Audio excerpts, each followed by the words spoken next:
Hadirin muhtaramin, para alim, para ulama, para asatidz, sesepuh dan sesepuh yang saya hormati, wabil khusus yang saya hormati jajaran pengurus Takmir Masjid Agung Sunan Ampel yang dimuliakan oleh Allah Subhanahu wa taala. Pada kesempatan kali ini, marilah kita memanjatkan puji dan syukur kepada Allah Subhanahu wa taala atas limpahannya, atas taufiknya beserta hidayahnya sehingga kita bisa bermuajahah di tempat yang sangat mulia ini, dengan harapan mudah-mudahan kita semua senantiasa diberikan kesehatan oleh Allah, diberikan panjang umur oleh Allah Subhanahu wa taala, dan kita bisa melakukan apa yang telah diperintah oleh Allah Subhanahu wa taala. Bapak-bapak dan ibu sekalian, hadirin wa hadirat, mustami'in wal mustami'at rahimakumullah.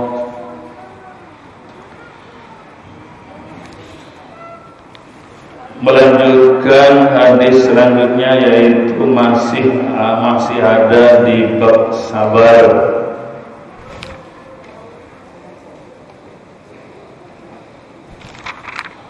Hadis yang ke-28. Bismillahirrahmanirrahim. Wa an Anas radhiyallahu anhu, hadis ini diriwayatkan dari sahabat Anas radhiyallahu anhu. Qala andika sapa Anas radhiyallahu an, lamma thaqula arikalani apet krono loro sapa Nabi Muhammad sallallahu alaihi wasallam, lamma thaqula tatkalani apet krono sakit sapa Nabi sallallahu alaihi wasallam, ja'ala maqtadiakan sapa Nabi yatawassahu ngeliputi atau ditimpa ing Nabi, menimpa ing Nabi apa al-karatu apa duka. Jadi Nabi Muhammad itu sakit menjelang meninggalnya. Ini yang diceritakan oleh sahabat Anas radhiyallahu anhu. Saat Rasulullah sakitnya setelah dirasa berat oleh Nabi, faqalat Fatimatu, lalu faqalat nuli ngandika sapa Fatimatu, Sayyidatuna Fatimah radhiyallahu anha mugi-mugi ngridani sapa Allah anha saking Fatimah. Saat Rasulullah sakit sangat, maka Fatimah menyatakan, wa karbatar. Ini katanya arek pondokan ini adalah munada atau linnubah, sambat-sambat kepada Allah. Wa karbatar, duh kerupakan kanden hadapi oleh Nabi, oleh bapakku. Wa garbatu kerupakan kang den hadapi abtah bapakku, bapak ingsun, kata Siti Fatimah. Jadi Siti Fatimah melihat beratnya sakit Nabi menjelang wafatnya itu, Siti Fatimah merasa berduka melihat beratnya penyakit yang ada pada Nabi di saat menjelang meninggalnya. Artinya fi maradi mautihi min siddatil maradi, saking sangatnya sakit yang dirasa oleh Nabi. Faqala maqandika sapa Nabi, laisa ala abika karbun ba'dal yawm, laisa uraunu ala abiki ing atase bapak ira apa karbun apa kerupakan ba'dal yaumi ing dalem sausi iki dina. Artinya membesarkan hatinya Siti Fatimah melihat Siti Fatimah juga berduka, artinya melihat rasa sakit yang dirasa oleh Nabi Muhammad, sehingga Siti Fatimah menyatakan wa karba abtah, duh penyakitnya Abah, cara begitu. Nabi menyatakan laisa ala abika karbun ba'dal yaumi, setelah ini bapakmu, ayahmu, kata Nabi, tidak akan mengalami kerupekan ba'dal yaumi, setelah ini. Falamma mata maka kalana sedo sapa Nabi Muhammad qalat moko ngandika sapa Fatimah ing pengendikan ya abtah ajaba rabban da'ahu, ya abtah tu bapak ingsun ajaba wis nyembadani sapa sira rabban ing pangeran da'ahu kang ngundang atau manggil sapa rabban ing Rasulullah Muhammad sallallahu alaihi wasallam. Setelah meninggal, maka Siti Fatimah menyatakan ya abtah ajaba rabban da'ahu, wahai bapakku, engkau telah memenuhi panggilan Tuhanmu. Ya abtah tu bapak ingsun, jannatul firdausi ma'wah, jannatul firdausi utawi swarga firdaus, ma'wahu iku enggon panjenengan ya Rasul. Ya abtadu bapak ingsun ila Jibril nan'ahu, ila Jibril maring malaikat Jibril nan'ahu memberitakan sopo berita duka. Nah itu berita duka, artinya malaikat Jibril menyampaikan bahwa hari itu adalah hari berduka seluruh makhluk termasuk para malaikat. Yang menyampaikan adalah malaikat Jibril kepada makhluk yang lain untuk menyampaikan malaikat-malaikat yang lain. Bapak-bapak dan ibu sekalian yang dimuliakan oleh Allah Subhanahu wa taala, bila bicara tentang menjelang wafatnya Nabi Muhammad sallallahu alaihi wasallam, ini bisa mengetuk hati kita, meningkatkan mahabbah kita pada Rasulullah Muhammad sallallahu alaihi wasallam, di mana Rasulullah itu berpesan pada Sayyidatina Fatimah, untuk hari ini nanti kalau ada tamu, bilang pada tamu itu bahwa saya sedang sakit. Rasulullah sedang sakit, di dalamnya pesan kepada Fatimah, ya Fatimah, kalau nanti ada tamu bilang ya bahwa saya sedang sakit. Istilahnya belum, untuk sementara ini belum bisa menemui tamu. Ringkas cerita,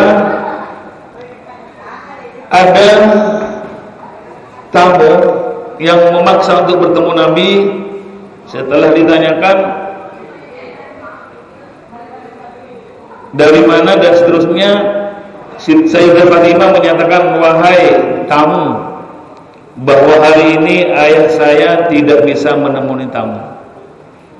Kata tamunya, tolong ya Sayyidah Fatimah, yang datang saya, bilang begitu ke ayahmu. Akhirnya Sayyidah Fatimah masuk ke dalam rumah Rasulullah, menyampaikan, orang ini ada tamu ya wahai ayahku, tapi sepertinya memaksa, penting sepertinya. Akhirnya tamu itu diperkenankan untuk bertemu dengan Rasulullah Muhammad sallallahu alaihi wasallam. Wahai Ananda Fatimah, enggak apa-apa, suruh masuk tamu itu. Setelah dipersilakan masuk, ternyata orang yang atau tamu yang menyerupai manusia sangat ganteng itu ternyata adalah malaikat Israel. Datang mendekat Rasul, dia mengatakan, wahai Rasulullah, saya adalah Israel yang diutus oleh Allah untuk mencabut nyawamu itu kalau panjenengan berkenan. Kalau kamu belum berkenan, kalau panjenengan tidak berkenan, maka saya akan kembali kepada Allah Subhanahu wa taala dan akan saya sampaikan kepada Allah. Ternyata yang datang menjelma seperti orang laki-laki yang ganteng tidak ada bandingannya itu adalah malaikat Israel yang ditugaskan untuk mencabut nyawa Rasulullah Muhammad sallallahu alaihi wasallam. Setelah Siti Fatimah mengetahui bahwa yang datang adalah malaikat Israel sang pencabut nyawa, terkejutlah Sayyidah Fatimah. Suasana hening, tertegun semua sahabat yang ada di sekitar itu sama-sama tertegun. Tanda-tanda akan wafatnya Rasulullah Muhammad SAW terjadi atau diberitahukan oleh Rasulullah pada saat haji wada, di mana Rasulullah Muhammad SAW menyampaikan kepada sahabat bahwa Rasulullah diturunnya ayat atau ayat yang terakhir, al-yawma akmaltu lakum dinakum wa atmamtu alaikum nikmati wa raditu lakumul Islam madinah. Di hadapan masyarakat yang atau sahabat-sahabat yang hadir ketika wukuf di sana di Arafah, maka Rasulullah menyampaikan, wahai saudara-saudaraku, wahai sahabat-sahabatku, bahwa tadi telah diturunkan ayat al-yawma akmaltu lakum dinakum, dan ini merupakan ayat yang terakhir. Al-yawma, pada hari ini, akmaltu lakum, aku kata Allah telah menyempurnakan dinakum, agamamu, dan aku rela bahwa Islam sebagai agamamu. Begitu sampaikan bahwa ini pada hari ini Islam kita telah sempurna, telah sempurna. Sahabat yang tidak mengerti tentang tanda-tanda akan meninggalnya Rasulullah, mereka merasa senang dan bahagia dan sama-sama tepuk tangan dan merasa bahagia bahwa pernyataan dari Allah melalui malaikat Jibril kepada Nabi Muhammad bahwa hari itu adalah hari yang ada pernyataan bahwa Islam telah sempurna dan Allah ridho bahwa Islam sebagai agama kita. Akan tetapi di tengah kebahagiaan para sahabat itu, sahabat Abu Bakar Siddiq menangis sejadi-jadinya. Sahabat yang lain berbahagia atas pernyataan bahwa agama telah diridhai oleh Allah, Islam sebagai agama, sementara Abu Bakar Siddiq menangis sejadi-jadinya. Oleh sahabat yang lain, Abu Bakar Siddiq ditanyakan, wahai Abu Bakar, kenapa panjenengan kok menangis? Sahabat-sahabat yang lain merasa bangga dan bahagia karena pernyataan Allah bahwa agama Islam adalah sebagai agama yang telah diridhai oleh Allah Subhanahu wa taala. Apakah kamu tidak senang ketika Islam kita dinyatakan sempurna dan menjadi agama yang telah diridhai oleh Allah Subhanahu wa taala? Apakah kamu sampai tidak bahagia? Kata Abu Bakar, tidak demikian wahai saudaraku, bahwa Rasulullah Muhammad sallallahu alaihi wasallam adalah makhluk yang terbaik di antara makhluk yang ada, yang diutus kepada kita, diutus oleh Allah kepada kita, tujuannya untuk memperbaiki kita, memperbaiki agama. Kalau istilah orang yang diutus suruh membenahi, ternyata tugasnya sudah dinyatakan sempurna, tugasnya dinyatakan purna, berarti seorang yang diutus itu akan meninggalkan kita. Sahabat mulai paham yang lain. Maksudnya kalau Nabi Muhammad sudah dinyatakan sempurna dalam tugasnya, berarti Nabi Muhammad SAW akan meninggalkan kita. kata Abu Bakar. Maka kondisi semacam itu yang semula sama-sama bahagia dan bangga atas pernyataan bahwa agama Islam telah diridhai oleh Allah, maka berubah menjadi panik dan menjadi mencekam bahwa mereka setelah diberikan penjelasan oleh Abu Bakar sama-sama paham sebentar lagi Nabi Muhammad selaku orang yang diutus oleh Allah akan meninggalkan kita karena Allah menyatakan bahwa tugasnya sudah dinyatakan sempurna. Maka suasana berubah menjadi sahabat itu hampir semua menangis karena baru paham setelah disampaikan oleh Abu Bakar Siddiq bahwa setelah pernyataan sempurna dari Allah Subhanahu wa taala berarti Nabi Muhammad akan meninggalkan kita. Hadirin rahimakumullah. Maka ternyata tidak lama lagi Rasulullah Muhammad SAW dipanggil oleh Allah menghadap kepada Rabban da'ahu, terhadap Tuhan yang telah memanggilnya. Ada kejadian yang juga unik. Saat Rasulullah sudah sebulan, istilahnya lama sebulan Nabi ja'ala Rasul harbu, saat Rasulullah merasakan sakitnya semakin parah, maka ditugaslah Abu Bakar Siddiq, wahai Abu Bakar Siddiq, sambian menggantikan saya untuk menjadi imam. Saya nggak bisa menjadi imam karena saya sakit.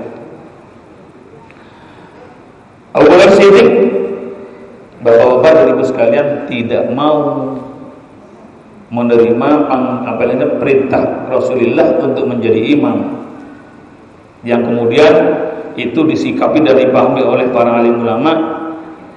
Istilahnya banyak yang selisih pendapat bahwa satu sisi Nabi Muhammad menyuruh Abu Bakar itu adalah nas, adalah perintah. Kemudian kenapa Abu Bakar Siddiq tidak mau melakukan perintah Rasulullah? Sementara Abu Bakar menyatakan, saya yang sekotor ini, saya yang sejelek ini, sekotor ini, sebanyak dosa ini, akan menggantikan dan akan menempati tempat Rasulullah yang sangat mulia ini. Katanya Abu Bakar, itu sangat tidak mungkin. Abu Bakar menyatakan bahwa diri saya orang yang kotor, saya orang yang banyak dosa. Apa mungkin, apa pantas saya mengganti tempat dan posisi Rasulullah Muhammad SAW? Akhirnya Sayyidina Abu Bakar tidak mau menjadi imam. Terus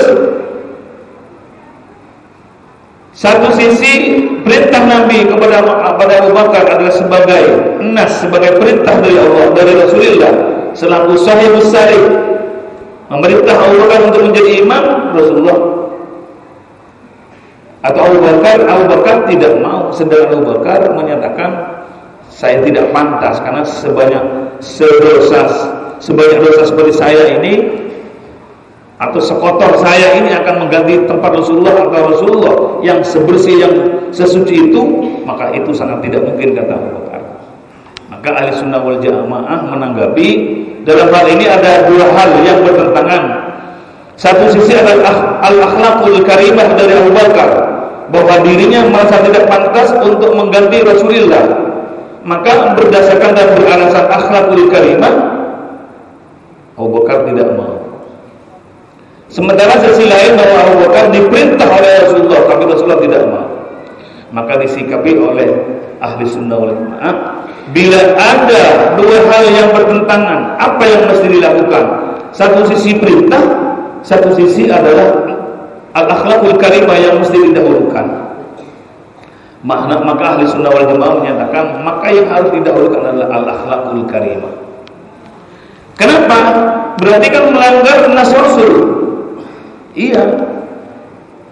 Dalam usul fikih dinyatakan bahwa tidak sampai orang yang melanggar nas itu tidak sampai menyebabkan dirinya kufur.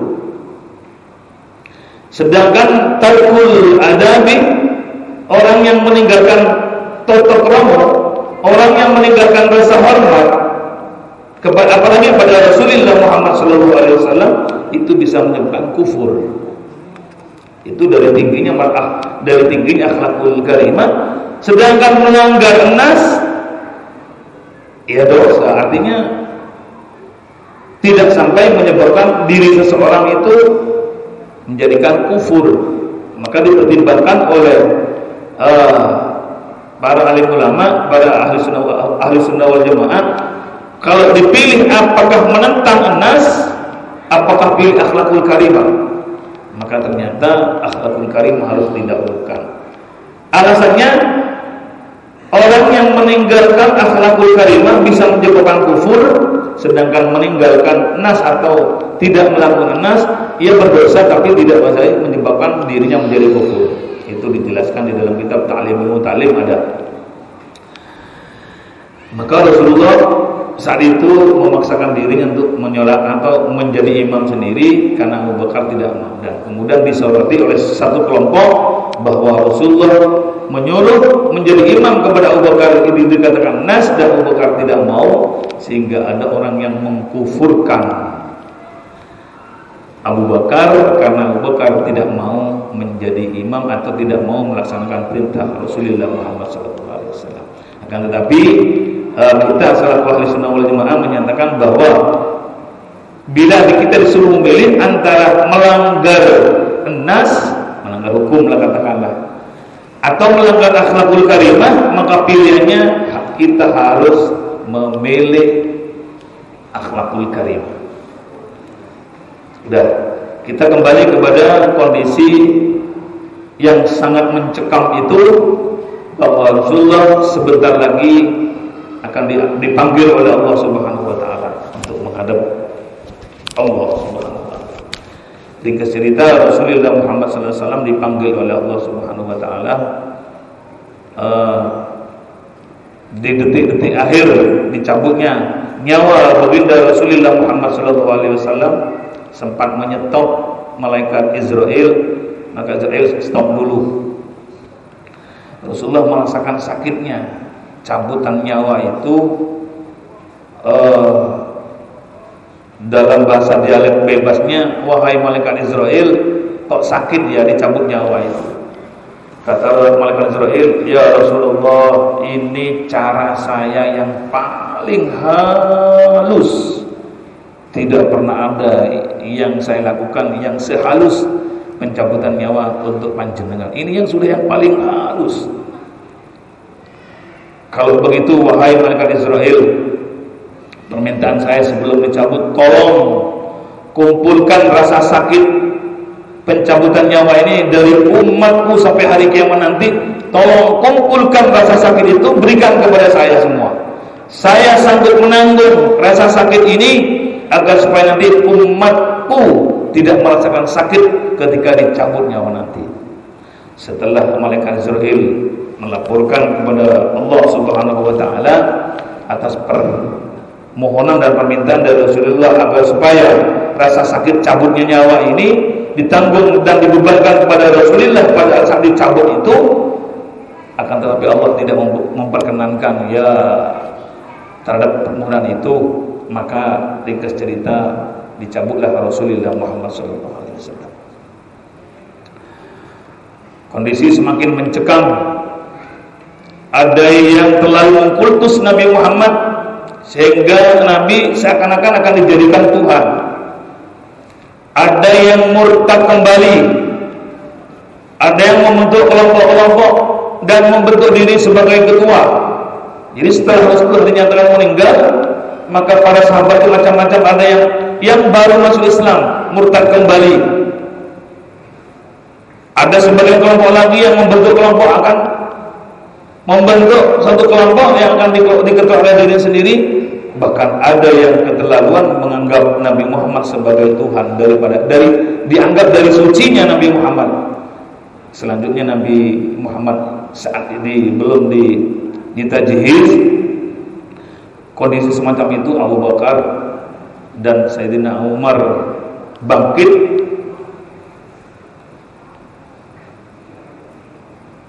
memberikan penegasan saat itu agar supaya orang yang terlalu mengutus kepada Nabi Muhammad tidak jadi, dan orang-orang yang murtad akan kembali lagi, bahkan itu nanti berlanjut diperangi oleh Abu Bakar dan Sayyidina Umar sebagai bibit-bibit perpecahan kelompok-kelompok pada saat itu. Ringkas cerita Bapak-bapak, sebelum Rasulullah dimakamkan, maka rembukan usul-usul antara senior-seniornya Abu Bakar, Sayyidina Umar, Utsman dan sebagainya. Itu ayat ini sebelum Nabi Muhammad kita bentuk dulu sebagai penggantinya. Maka setelah usul-usul, karena Abu Bakar pernah mendapat aba-aba dan tanda ketika Rasulullah sakit, Abu Bakar suruh menjadi imam, itu merupakan satu pertanda katanya Sayyidina Umar bahwa khalifah selanjutnya setelah Rasulullah adalah Abu Bakar Siddiq. Apa tandanya? Sebab ketika beliau Rasulullah Muhammad sakit, yang disuruh menjadi imam adalah Abu Bakar Siddiq. Maka dilantiklah Abu Bakar Siddiq sebagai khalifah atau pengganti dari Rasulullah Muhammad SAW. Ada pemandangan yang unik lagi hadirin rahimakumullah. Biasanya ketika masuk waktu yang selalu tampil adalah Bilal sebagai muadzin dengan suara khasnya. Maka saat itu tidak tergantikan suara Bilal bin Rabah, bahwa suaranya identik dengan Rasulullah Muhammad SAW. Kenapa saya katakan identik dengan Rasulullah? Saat Bilal mengumandangkan adzannya, maka berikut menyusul daripada adzan dari Bilal, keluarlah Rasulullah Muhammad SAW dari dalamnya. Dan seperti itulah pemandangan setiap 5 waktu. Salat 5 waktu yang ada adalah sahabat Bilal, berikut Rasulullah keluar dari rumahnya. Begitu adzan Bilal, maka Rasulullah keluar dari dalamnya. Pada satu saat Rasulullah sudah meninggal, para sahabat tidak merasa bahwa Rasulullah itu sudah meninggal, sudah tiada, sudah meninggalkan mereka. Tapi mereka masih di masjid itu, tidak seorang pun yang merasa bahwa Rasulullah meninggal. Dari lengketnya rasa mahabbatnya para sahabat pada Rasulullah, ketika Rasulullah meninggal, seakan-akan Rasulullah tidak meninggal. Begitu sahabat Bilal mengumandangkan adzannya dan sampai adzan itu usai, sahabat-sahabat yang lain itu sholat sunnah dan lain sebagainya, mereka spontan merasa Rasulullah merasa masih hidup dan masih menunggu keluarnya Rasulullah Muhammad SAW, karena mereka merasa bahwa Rasulullah masih ada. Ditunggu. Setelah waktunya hampir habis, ada salah satu sahabat yang menyatakan, wahai sahabat-sahabatku, apa yang kalian tunggu? Apakah kalian menunggu keluarnya Rasulullah dari dalamnya untuk menjadi imam? Ketahuilah bahwa Rasulullah sekarang saat kekasih kita telah meninggalkan kita. Serentak Rasulullah, para sahabat itu menangis satu masjid itu. Tidak merasa, oh iya Rasulullah sudah meninggal. Karena kebiasaannya ketika sahabat Bilal itu mengumandangkan adzan, lalu berikut menyusul keluarlah Rasulullah dari dalamnya. Dan kebiasaan sebelum itu, ketika Rasulullah meninggal, sahabat masih menunggu keluarnya Rasulullah dari dalamnya. Ternyata dengan ditegur oleh salah satu sahabat yang ada, ketahuilah bahwa sahabat atau kekasih kita, bahwa kekasih kita telah meninggalkan kita. Apa yang masih kalian tunggu? Akhirnya dilaksanakan sholat itu di hampir akhir dari waktunya, hampir keluar. Kenapa? Mereka menunggu keluarnya Rasulullah Muhammad SAW. Linangan air mata selalu menghiasi saat-saat kumandang adzan, yang pada akhirnya sahabat Bilal tidak kuat hatinya. Ketika adzan selesai, sahabat Bilal selalu menunggu keluarnya Rasulullah dari dalamnya. Sahabat Bilal tidak kuat, hadirin rahimakumullah. Akhirnya sahabat Bilal pindah ke Syria untuk menghilangkan dan untuk tidak melihat jejak-jejak tempat Rasulullah Muhammad SAW, untuk memalingkan kondisi yang selalu ketika adzan selalu ingat pada Rasul dan selalu menangis. Begitu dekatnya Rasulullah pada sahabat yang ada, sehingga ketika meninggal dunia jauh melebihi dari keluarganya yang telah meninggalkan keluarganya yang lain. bahwa Rasulullah bukan hanya seorang bapa dari sahabatnya, bukan seorang pemimpin, akan tapi Rasulullah adalah segala-galanya menjadikan panutan bagi umatnya, utamanya pada para sahabat saat itu, sehingga kematian Rasulullah Muhammad SAW sampai tidak percaya bahwa beliau sudah meninggalkan para sahabatnya, sehingga ketika kumandangkan adzan itu masih menunggu kehadiran Rasulullah Muhammad SAW. Saking tidak kuatnya ketika sahabat Bilal setelah ada selalu melihat dan menunggu kedatangan Rasulullah untuk melaksanakan sholat yang 5 waktu, seperti nyatakan tadi bahwa sahabat Bilal pindah tempat tinggal. Sebagian kisah ada yang menyatakan bahwa sahabat Bilal pindah ke Syria.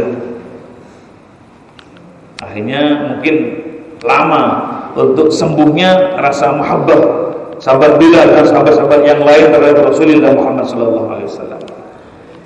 Kemudian secara ringkas beberapa tahun berikutnya Sayyidina Hasan dan Husain sudah besar dan mendengarkan ceritanya bahwa orang yang ada dulu muadzinnya Rasulullah adalah sahabat Bilal.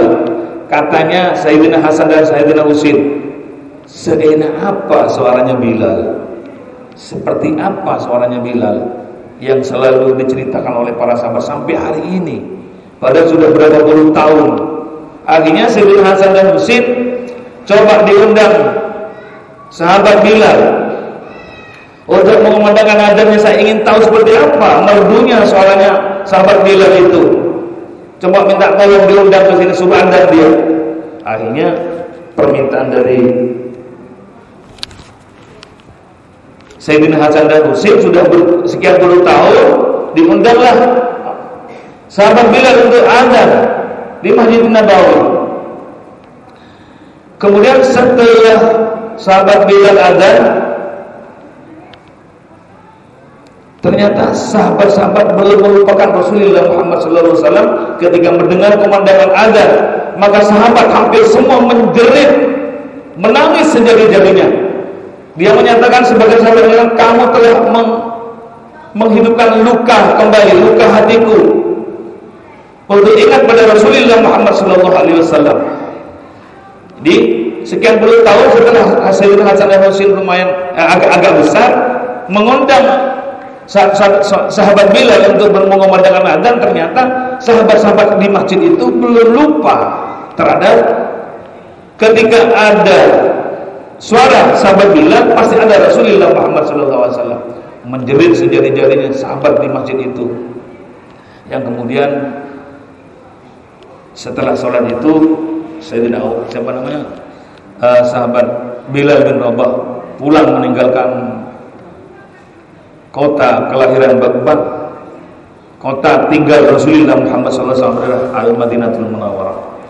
Hadirin rahimakumullah, dengan demikian kita mempunyai kewajiban kepada kita sendiri, kepada keluarga kita sendiri, kepada anak-anak dan cucu kita, untuk memberikan cerita hal semacam itu kepada anak-anak kita tentang Rasulullah Muhammad SAW.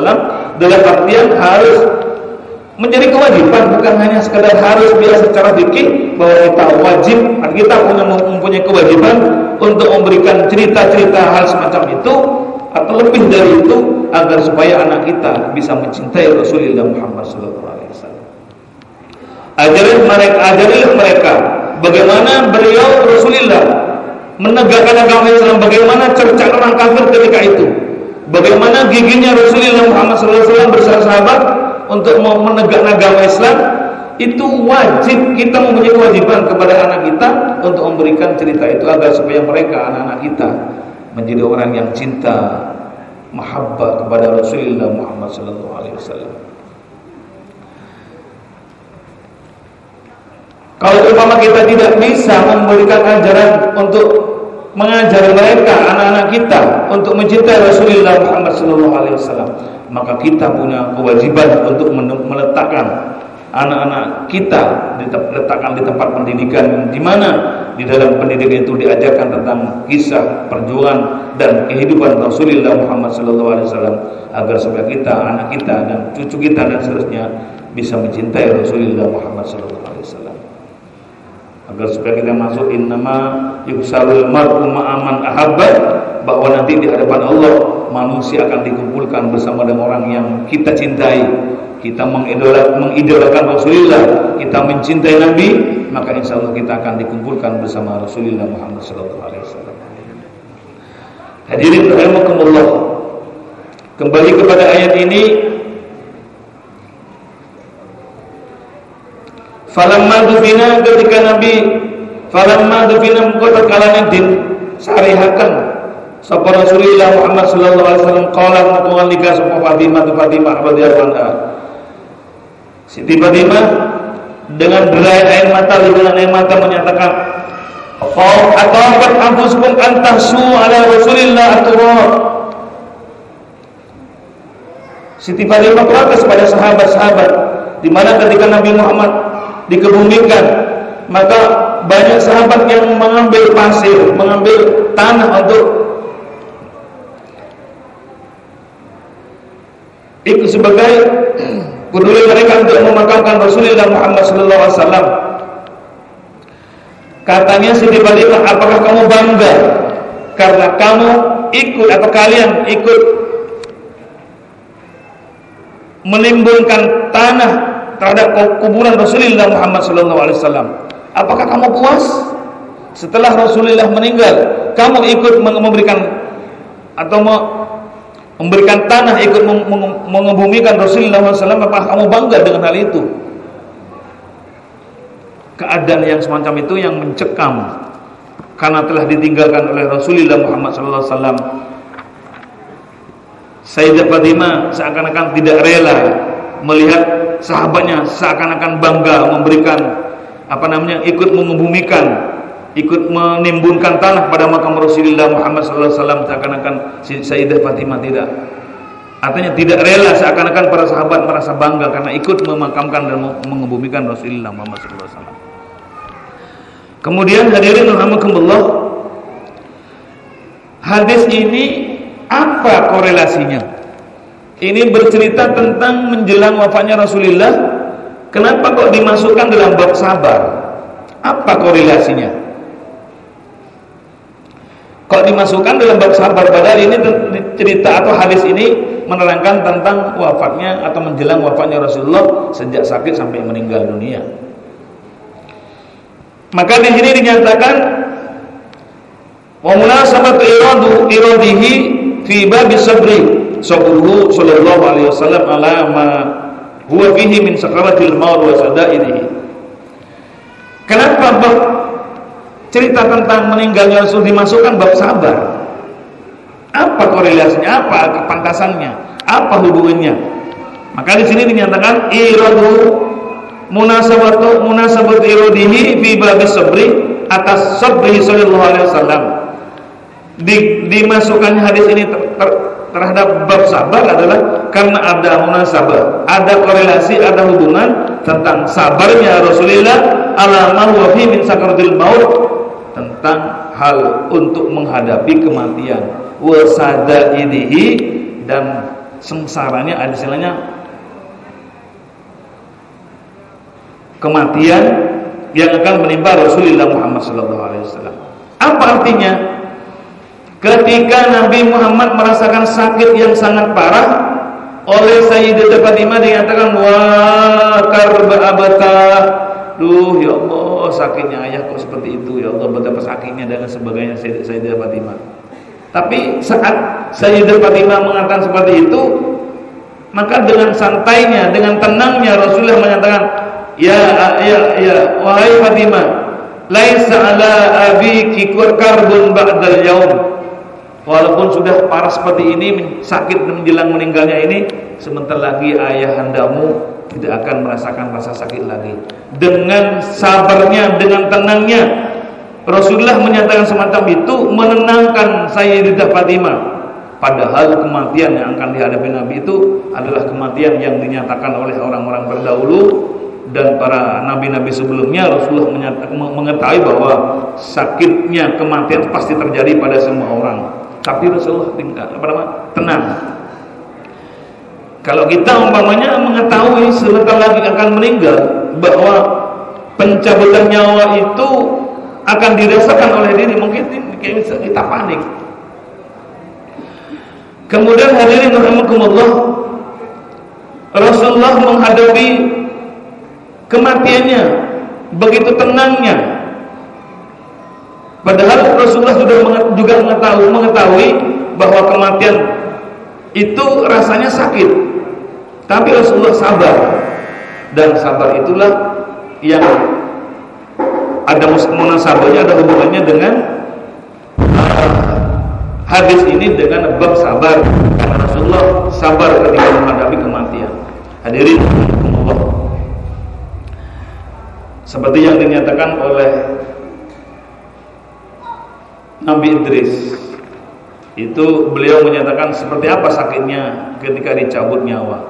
Beliau menyatakan sakitnya ruh ketika dicabut itu sama dengan sapi atau kambing dikuliti hidup-hidup, dan sakitnya katanya beliau ping 1000 sakitnya. Sapi atau kambing digoreng urip-urip, diblongsongi urip-urip tanpa disembelih, diblongsongi, dan sakitnya katanya ping 1000 itu yang akan menimpa kepada kita. Hadirin rahimakumullah, mari kita berdoa dan berharap kepada Allah.